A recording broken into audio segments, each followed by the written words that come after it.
Hello students and welcome to another video of law with Ali.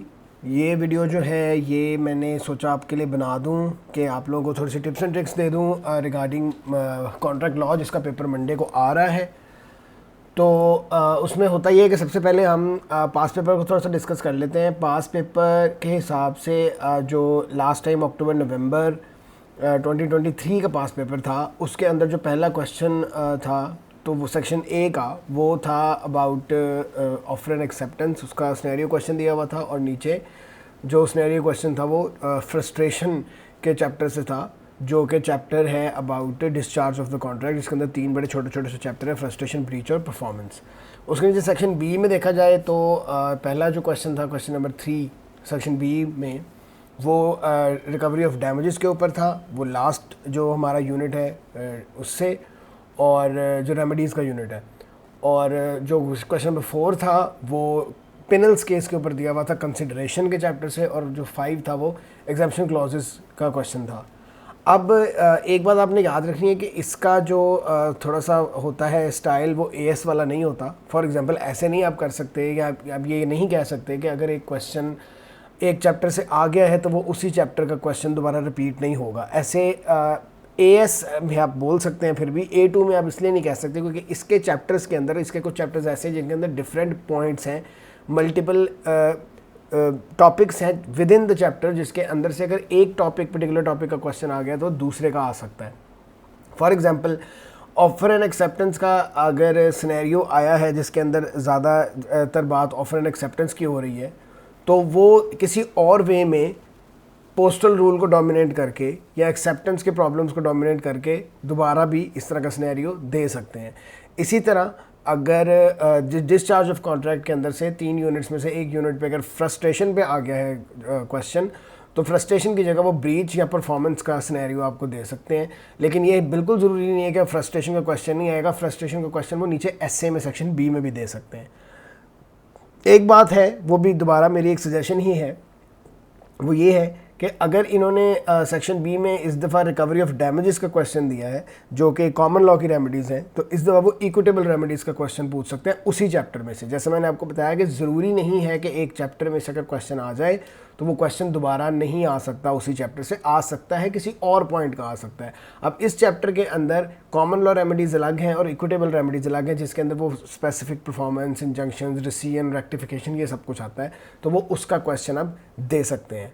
और अगर consideration में से उन्होंने पेनल्स केस का दे दिया है तो वो इस दफ़ा आपको पास्ट परफॉर्मेंस का क्वेश्चन दे सकते हैं।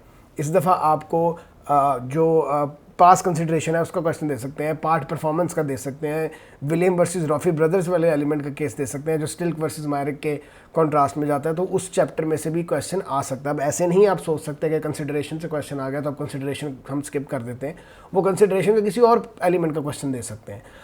और जो लास्ट क्वेश्चन था वो एग्जाम्पशन क्लॉजेस का था, तो अगर इस यूनिट में से एग्जाम्पशन क्लॉजेस का क्वेश्चन आ गया है तो इस दफ़ा वो CRA दे सकते हैं, कंज्यूमर राइट्स वाला क्वेश्चन दे सकते हैं। कोई जो आपकी वारंटी जो है, गारंटी, वारंटी और इनोमिनेट टर्म्स हैं, उनका क्वेश्चन दे सकते हैं।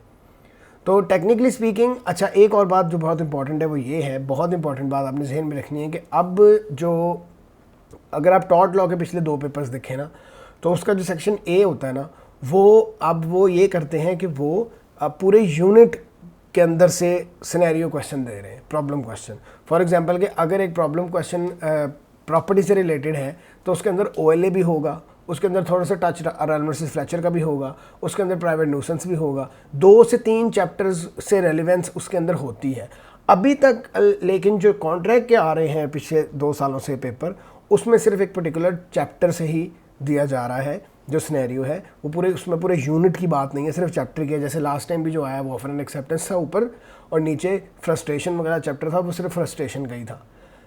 एक बात आपने जहन में रखनी है कि आपका जो लास्ट चैप्टर है रिकवरी ऑफ डैमेजेस का और इक्विटेबल रेमेडीज़ का, वो बहुत बहुत ज़्यादा इंपॉर्टेंट चैप्टर है, आपने वो नहीं छोड़ना।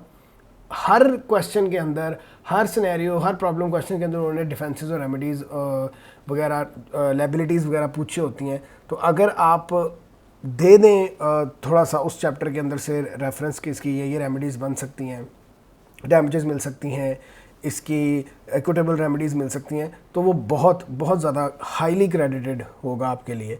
ठीक है, तो होपफुली अगर आपको सिनेरियो को सॉल्व करने में कोई इशू है तो आप मुझे बताइएगा, मैं एक और वीडियो बना दूंगा जिसमें मैं आपको सिनेरियो सॉल्व करके दिखा दूंगा कि प्रॉब्लम क्वेश्चन को सॉल्व कैसे किया जाता है।